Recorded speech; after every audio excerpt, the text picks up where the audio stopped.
Olá, Patrick. Olá, Natália. Vamos dar início. Oi, boa noite, Walter. Boa noite, gente. Desculpa aí, gente, pelo atraso, eu tive um problema aqui no meu computador, mas já está resolvido. Então, entrando aqui na nossa abertura de hoje, né? Hoje vamos fazer mais um programa antivírus. Hoje a gente tem um convidado, que é Patrick, né? E vamos falar sobre o tema Jacarezinho. Começou a campanha de Jair Bolsonaro para presidente. Na semana passada, a gente comentou um pouco já, brevemente, sobre o tema. Aqui, o fato tinha acontecido no dia do programa antivírus e as informações ainda eram um pouco imprecisas, né? Mas já estava evidente do que se tratava, né? Que era um massacre, foi o que aconteceu, não foi uma tragédia, não foi um acidente, não foi um efeito colateral, né? E que estava evidente também naquele momento que se tratava de uma ação política de milícias, e não uma operação policial. Lembrando que esse tipo de operação entre aspas, né, estava proibida de acontecer durante a pandemia, por decisão do STF, e lembrando também que um dia antes da chacina, o governador do Rio de Janeiro tinha reunido com ninguém menos do que Jair Bolsonaro. E, por último, queria lembrar que aquela foi uma semana tensa na CPI da Covid, que começou a subir de tom com a oitiva do atual ministro da Saúde, com a tentativa de fuga de Pazuello, né? Inclusive, se aquela semana foi tensa, imagina essa, né? Que aconteceu bastante coisa lá na CPI, mas sobre isso a gente vai falar no final dessa edição do programa. Aquela semana passada também foi a semana em que Lula fez a sua primeira viagem, né, foi a Brasília, uma viagem de articulação política, conversas, após a recuperação dos seus direitos políticos. E aí, diante desse contexto, a gente levantou algumas questões, já desde o último programa. Estar em curso uma tentativa de desviar o foco, né, seria uma subida de patamar, deixando um recado sobre em que termos a disputa política vai ser travada no Brasil, agora de 2021 até as eleições de 2022. Então, na nossa opinião, essas questões também estão por trás desse tema do massacre lá em Jacarezinho e devem ser enfrentadas por nós, né, para além do debate importante necessário sobre a política de segurança pública, a questão da inteligência, das operações, dos procedimentos. Especialmente agora que as pesquisas estão indicando uma dianteira ainda maior de Lula. É preciso estar ainda mais atento para o tipo de campanha eleitoral que Bolsonaro vai fazer. Por isso que a gente fez a chamada desse antivírus, no sentido de que o massacre foi o início da campanha de Bolsonaro, né? Vamos falar um pouco sobre isso aqui, assim como vamos falar também da pesquisa que saiu ontem, do Datafolha. Mas antes de comentar esses assuntos, eu queria passar para a Patrick, né, que a gente convidou aqui para fazer um relato sobre a situação lá, dos acontecimentos, quais são as novidades que tem aí nessa uma semana acerca da investigação, enfim, dar uma atualizada na gente sobre o assunto lá da questão de Jacarezinho e, além disso, comentar um pouco sobre esses atos que ou aconteceram ou estão acontecendo hoje aí em todo o Brasil de denúncia contra o massacre.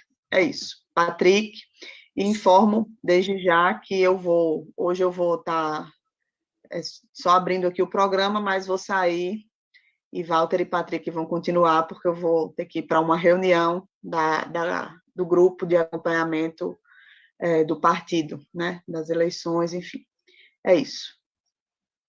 Obrigado, Natália. Boa noite para você, boa noite, Walter. Boa noite para todo mundo que está nos assistindo agora, ou que vai ver também o programa depois. Pessoal, chacina, massacre, morticínio, genocídio, essas são palavras que parecem ter entrado de uma vez por todas no nosso vocabulário mais cotidiano. E, infelizmente, não é como retórica, né? Não é como um jeito de ampliar a dimensão da realidade. Na verdade, em alguns casos, até mesmo essas palavras não estão dando mais conta do que vem acontecendo no país, em algumas cidades e em alguns estados. Agora, que nome é que pode ser utilizado quando um grupo de pessoas, um grupo de agentes do Estado, agindo sob o comando público, com ordens de agentes públicos, assassina, mata e executa dezenas de pessoas em algo que é chamado de, entre muitas aspas, operação policial? Isso é uma chacina.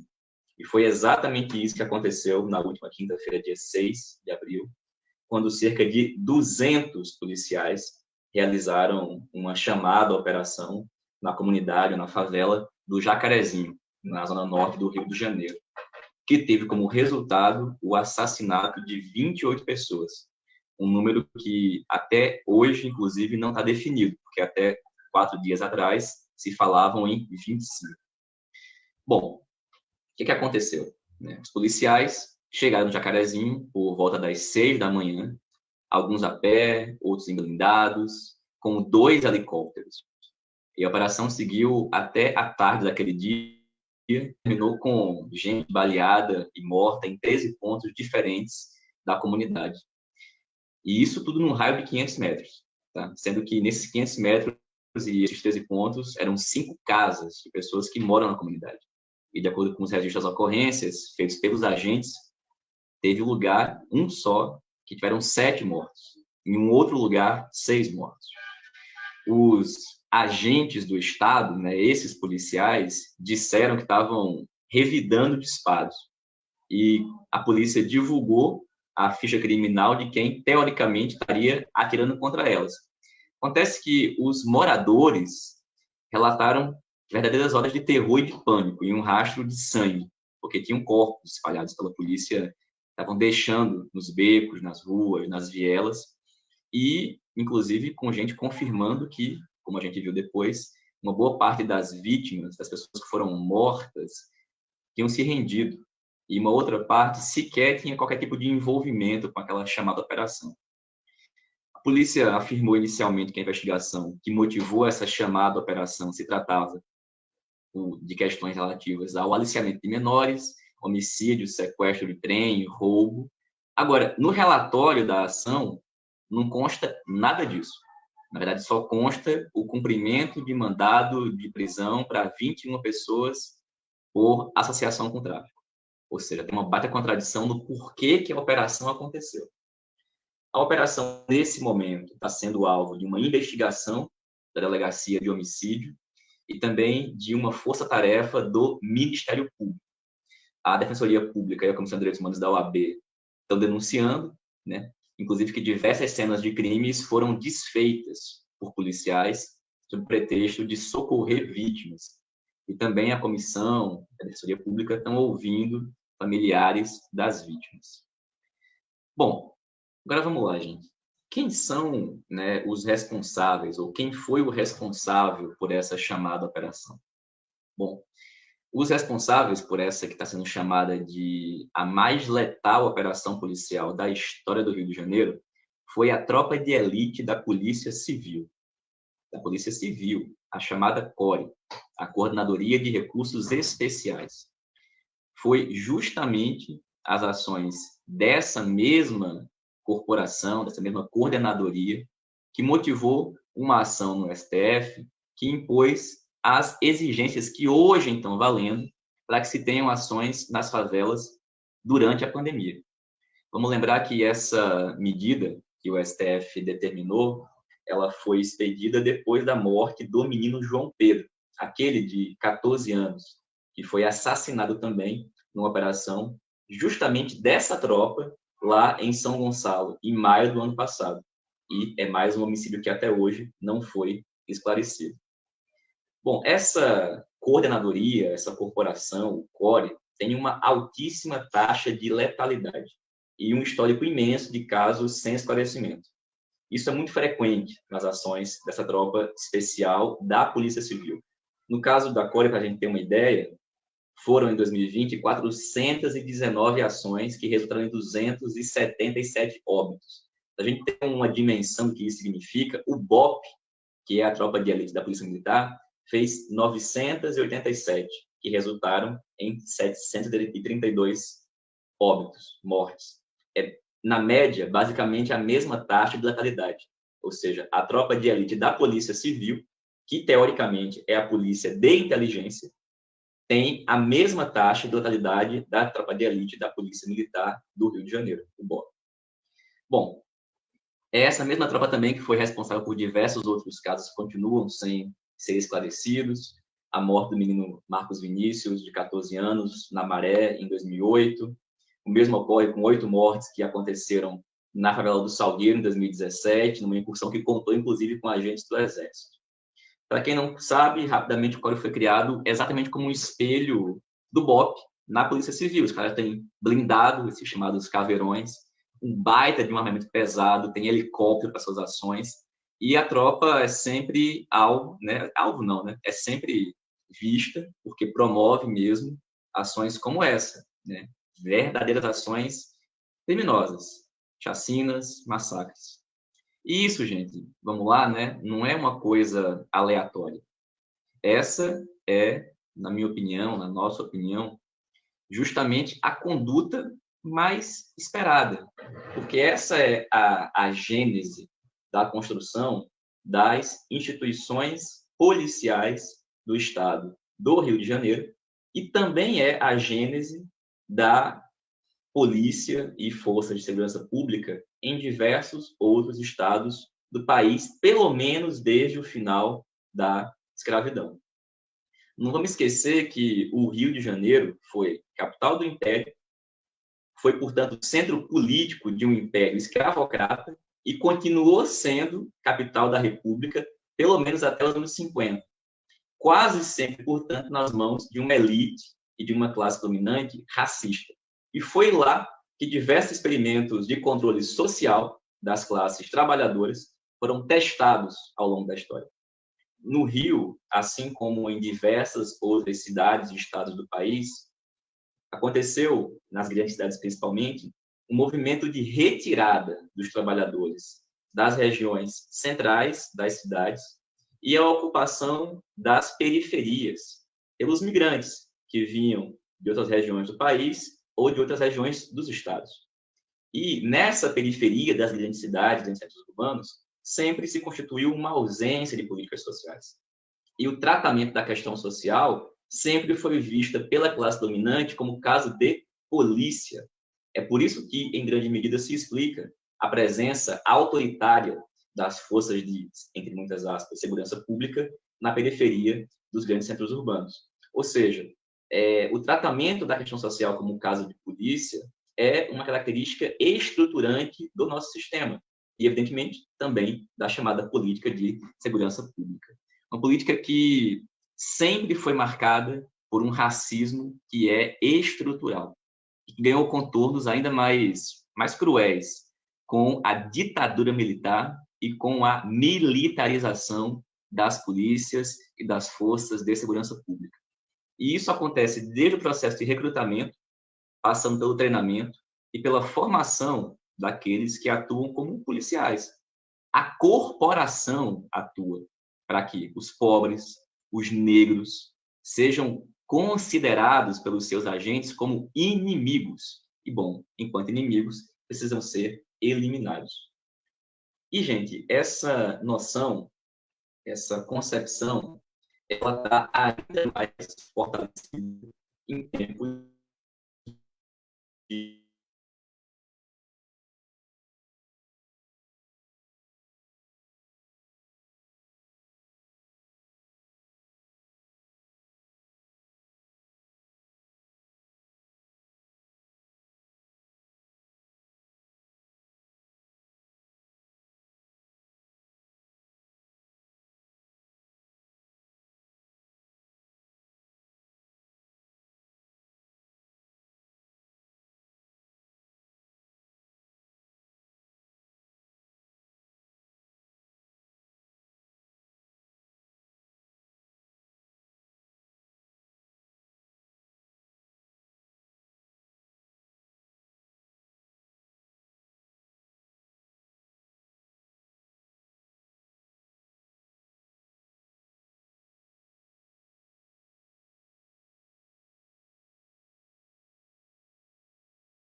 contra a população negra, em especial jovem, tem muito pouco a que comemorar num dia como esse. E, por isso, também, no dia de hoje, o movimento negro e diversas organizações populares e de esquerda convocaram atos, e, finalmente, atos de rua em todo o país, contra o dia de hoje como um dia de denúncia contra o racismo, contra o genocídio, contra os massacres que estão acontecendo no nosso país. A gente tem informações de que, em alguns lugares, os atos foram significativos, como, por exemplo, em Maceió, né? A mobilização em Maceió hoje enfrentou a caravana de Bolsonaro, que foi lá visitar a cidade a pedido do JHC, prefeito do PSB, diga-se de passagem. Mas também teve atos, né, do dia 13 de maio nas ruas e nas lutas, em São Paulo, no Rio, Recife, Natal, em Belo Horizonte, em Porto Alegre.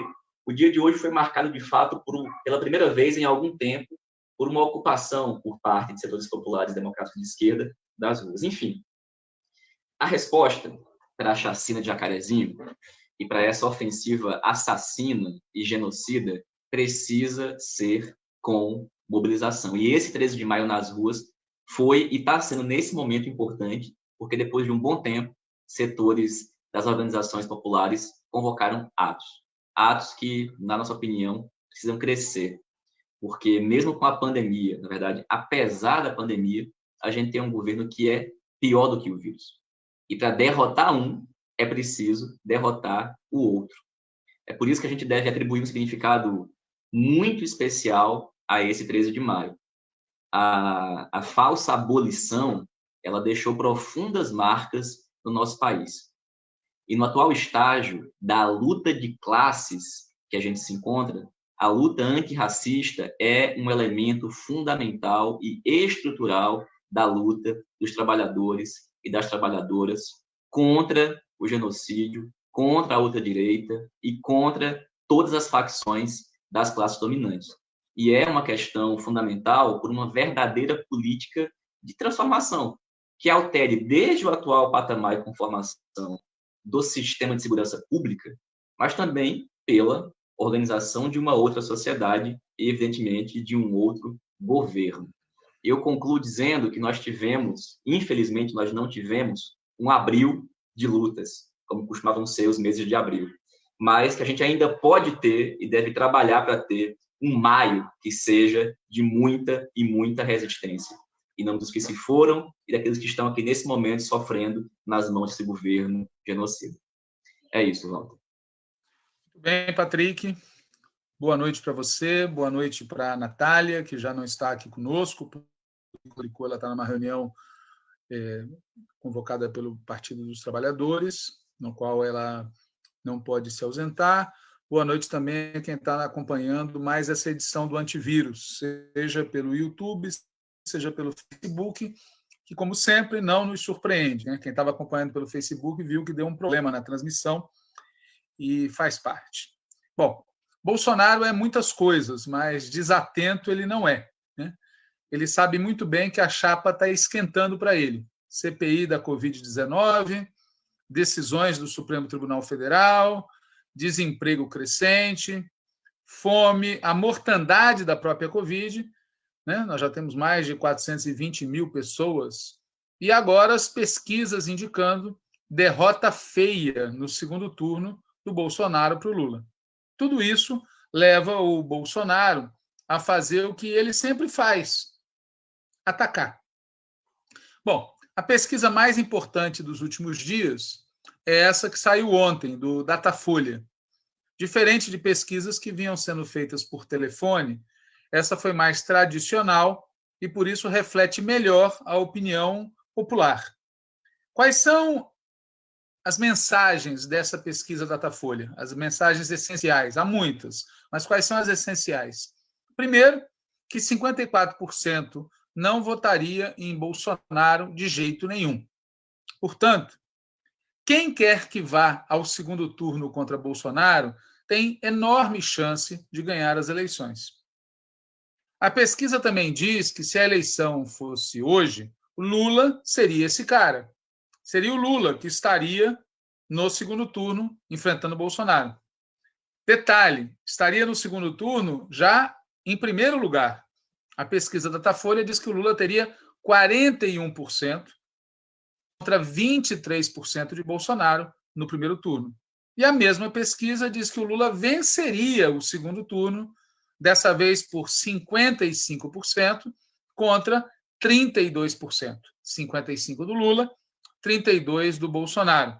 Para quem lembra, isso é um índice parecido à vitória do Lula contra candidatos tucanos no milênio passado. Bom, o que a pesquisa também diz? A pesquisa diz que no primeiro turno da eleição, 54% não votaria em Lula. Perdão, 59% não votariam em Lula. A pesquisa também diz isso, se ela for lida ao contrário. E a questão é, se esses 59 se juntassem, eles poderiam, hipoteticamente falando, levar ao segundo turno alguém que também, hipoteticamente falando, poderia derrotar Lula no segundo turno. Daí decorre que, na verdade, há 3 conclusões que se pode extrair dessa pesquisa. Primeiro, óbvio, que Lula tem grandes chances de voltar à presidência da República. Segundo, que Bolsonaro é hoje o maior obstáculo para que as forças da direita venham derrotar Lula. Se a direita quiser derrotar Lula, eles têm que tirar do caminho o Bolsonaro, para abrir espaço para uma candidatura da direita gourmet. Ou é isso, ou é aceitar que Lula voltará à presidência da República. Terceira conclusão que a gente pode tirar dessa pesquisa é que esse resultado da pesquisa, agora, maio de 2021, tão distante da data marcada para a eleição, que é lá final de 2022, significa, vamos falar claro, turbulência à vista. Se fosse no parlamentarismo, haveria um voto de desconfiança e o primeiro-ministro cairia, o governo cairia. Mas como não é parlamentarismo, a gente tem um presidente acuado, minoritário e muito perigoso, não só agora, mas durante 1 ano e 7 meses. Ou seja, crise, crise e crise. E aí a gente pode voltar a falar de jacarezinho. Violência, intimidação, ameaça, pauta da segurança fascista, tudo isso é uma das linhas de ação de Bolsonaro. Como disse o Patrick, jacarezinho não vem por acaso. Nós estamos sabendo da pesquisa hoje. Certamente quem está no governo tem acesso a pesquisas e sabe muito bem o que está acontecendo. Mas essa linha de ação, a linha jacarezinho, com a qual Bolsonaro, de certa forma, iniciou a sua campanha eleitoral, pode não ser a única das linhas de ação do Bolsonaro. Eles podem atentar contra o Lula, falando claro, eles podem tentar atentar contra a vida do Lula, eles podem tentar atentar contra as eleições. Vejam que está em curso a instalação da comissão que vai debater o tal assunto voto impresso, por decisão do Arthur Lira. Lembrem-se que o Bolsonaro, há dias, falou que se não tiver voto impresso, não vai ter eleição, já ameaçando o processo eleitoral. E, além disso, é bom sempre a gente pensar em todas as hipóteses. Bolsonaro tem margem de manobra para mudar um pouco a política econômica e a política social, o que poderia levá-lo a reduzir a sua rejeição e ampliar um pouco a sua votação, que cá entre nós segue alta, né? Pois vamos combinar, não é pouco que um presidente que é genocida, mais de 420 mil pessoas morreram por conta, em parte, de decisões tomadas pelo governo. Um cidadão que gerou a maior taxa de desemprego da história do país, que vem contribuindo para causar danos em série. E esse cidadão, ainda assim, alcança 23% no primeiro turno e 32% no segundo turno. Por isso, pessoal, a gente tem que comemorar muito o resultado da pesquisa, mas não vamos brincar de peru vermelho, né? Peru vermelho é aquele que ganha de véspera e termina a história do mesmo jeito que a galinha a cabidela. Ou seja, vira comida em tempero feito com seu próprio sangue. Não vamos virar peru vermelho. Nem a direita gourmet, nem a extrema-direita vão deixar a gente fazer um passeio em direção à presidência da República. Vide, por exemplo, o que aconteceu na Câmara dos Deputados ontem, com as ameaças diretas a 2 deputadas da esquerda. O episódio, é bom citar, ocorreu na Comissão de Constituição e Justiça. O deputado Éder Mauro, que é um bolsonarista lunático, chamou a deputada federal Maria do Rosário de Maria do Barraco. A Fernanda Melchiona, deputada do PSOL, estava falando, a internet dela caiu. Esse deputado Éder Mauro, num ato de desrespeito e grosseria, falou graças a Deus. A deputada Maria do Rosário solicitou saber quem é que tinha falado isso. E o deputado Éder Mauro disse que foi ele que falou e começou aí o bate-boca, no curso do qual ele a ofendeu.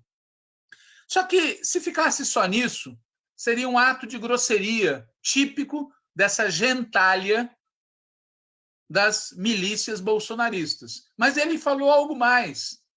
Vou citar textualmente, abre aspas, e vou dizer mais, senhoras deputadas de esquerda. Eu, infelizmente, já matei sim. Não foram poucos, não. Foi muita gente. Agora tudo bandido. Eu queria era que vocês estivessem aqui, fisicamente, para a gente poder discutir olhando olho no olho. Vão dormir e esqueçam de acordar. Fecha aspas. Não precisa ser muito, digamos assim, sensível para perceber que o deputado fez uma ameaça direta. E fez isso na presença da presidenta da Comissão de Constituição e Justiça, que recentemente mandou tirar dos anais a expressão genocida, mas autoriza e deixa correr uma barbaridade dessas. Mas não foi isso só que aconteceu na Câmara, né? Isso que eu acabei de relatar aconteceu na CCJ. No plenário, outra violência, dessa vez institucional. Foi aprovado um novo regimento, que já está valendo a partir de hoje. Foi aprovado ontem e já vale hoje. O bom senso manda que, se você vai alterar as regras do jogo, vale pelo menos para o próximo jogo, né? No caso, para a próxima legislatura. Não. Eles alteraram o regimento e, de imediato, estão adotando. E o novo regimento faz o quê? Restringe as possibilidades de atuação da minoria e da oposição. Reduz a possibilidade de fala, de discurso, acaba com a obstrução, reduz a possibilidade de ter votação nominal, o que diminui a transparência, diminui a possibilidade de pressão em torno de votações, reduz o debate de forma geral quando uma matéria está em discussão, o que impede que posições diferentes apareçam, independentemente delas serem aprovadas ou não. O líder do PT na Câmara dos Deputados, o deputado federal Bom Gás, já denunciou. Com o novo regimento, vai se aprovar no mesmo dia um projeto que entrar em regime de urgência. E ele citou como exemplo a privatização de empresas estratégicas, como a Eletrobras e os Correios. E adivinha o que foi colocado na pauta da semana que vem? A privatização da Eletrobras. Isso é outra violência. Está em curso uma violência em todos os terrenos e sob todas as formas. E é previsível que aconteça isso, porque, como o Patrick chamou a atenção, se eles percebem que no voto, na democracia, no método normal eles vão perder, eles vão pesar a mão para tentar levar a disputa para outro terreno. É bom dizer que também, agora, ontem no caso, teve um episódio na CPI da Covid envolvendo o ex-secretário de comunicação do governo, o cidadão Fábio Weingarten, que quase saiu preso, porque mentiu para tentar salvar o governo, mas acabou, na prática, entregando um documento que compromete o governo. O Weingarten disse que não houve a campanha, o Brasil não pode parar, disse que não estava trabalhando em março de 2020, por isso não aprovou nenhuma campanha nesse período, e, além disso, disse que não chamou o ministro de incompetente, quando estava comprovado por áudio que ele havia feito isso. Uma besteira, mas 3 mentiras em sequência, né? Agora, o que importa é que ele acabou dando conhecimento de uma carta da Pfizer endereçada ao cavernícola, né, ao general Braga Neto e a outras figuras do governo, inclusive a Guedes e Mourão, uma carta enviada em setembro de 2020, oferecendo vacinas, que ficou sem resposta por 2 meses. Então, veja que nós estamos diante de uma situação política de muita tensão institucional, tensão social, tensão econômica e, visivelmente, o bolsonarismo está respondendo a isso com brutalidade, com violência. Por isso é muito importante a gente prestar atenção ao que aconteceu em Jacarezinho e perceber que, como disse o Patrick, se a gente não colocar povo na rua, se a gente não mobilizar e ocupar as ruas, nós vamos estar deixando o vácuo aberto para que a direita faça isso. E se a gente acreditar que a direita vai respeitar em 2020 o que ela não respeitou em 2018, é porque a gente não... Perdão, em 2022, o que ela não respeitou em 2018 é porque a gente não aprendeu nada. Vamos lembrar, né, pessoal? O Lula também liderava as pesquisas em 2018 e, por isso mesmo, fizeram o que fizeram. Eles não vão poder fazer de novo aquilo. O que então eles vão fazer? Algo eles farão. E seja lá o que for que eles façam, a nossa reação, a nossa garantia, o nosso seguro, inclusive de vida, é pôr povo na rua. Se a gente não conseguir fazer isso, não teremos um bom desfecho, né? Quem quiser saber mais sobre a CPI da Covid, eu convido para, nessa sexta-feira, às 21 horas, assistir uma live que a gente vai fazer num blog chamado Manifesto Petista, com o senador Humberto Costa, que está participando da CPI em representação do PT. Então, lá o Humberto vai nos falar com mais detalhes sobre essa questão, né? Bom, eu queria terminar aqui a minha contribuição a esse programa e, em seguida, eu vou passar para que o Patrick faça o encerramento, já que hoje, como a Natália explicou, ela não pôde permanecer no programa, né? Eu queria encerrar essa minha contribuição aqui para o antivírus, chamando a atenção para um fato que está ocorrendo longe daqui, mas que tem tudo a ver com o que nós estamos falando. Eu quero fazer referência ao massacre que o governo de Israel está perpetrando contra o povo palestino. Esse massacre não começou agora, esse massacre vem de décadas, esse massacre vem de logo depois da Segunda Guerra Mundial, e ele prossegue e ele assume formas claras de genocídio. É impressionante que um governo de um Estado, como o Estado de Israel, que fala o tempo todo da memória do Holocausto, esteja ele próprio contra a população palestina usando métodos genocidas. É impressionante, mas para quem conhece a história do sionismo, não é algo que nos deva chocar. Infelizmente, a tradição sionista é uma tradição racista e tratam o povo palestino, que é um povo que tem direito a ter sua terra, tem direito a ter seu Estado, tem direito a ter suas liberdades, tratam esse povo, essa população, tá certo? De uma maneira brutal. E é bom dizer que não é só o governo de Israel. Isso que eles estão fazendo tem total apoio do governo Biden.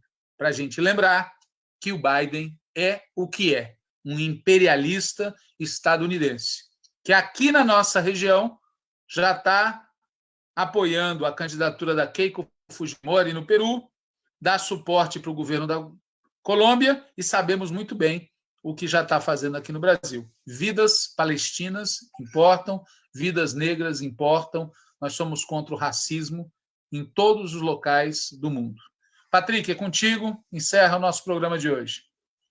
Valeu, Walter, obrigado. Agradeço a todo mundo que esteve aqui hoje, nos assistindo. Informo que amanhã, na edição do nosso podcast, a gente vai ter a participação do Walid Rabah, que é da FEPAL, e vai comentar justamente os ataques de Israel com apoio americano contra o povo palestino.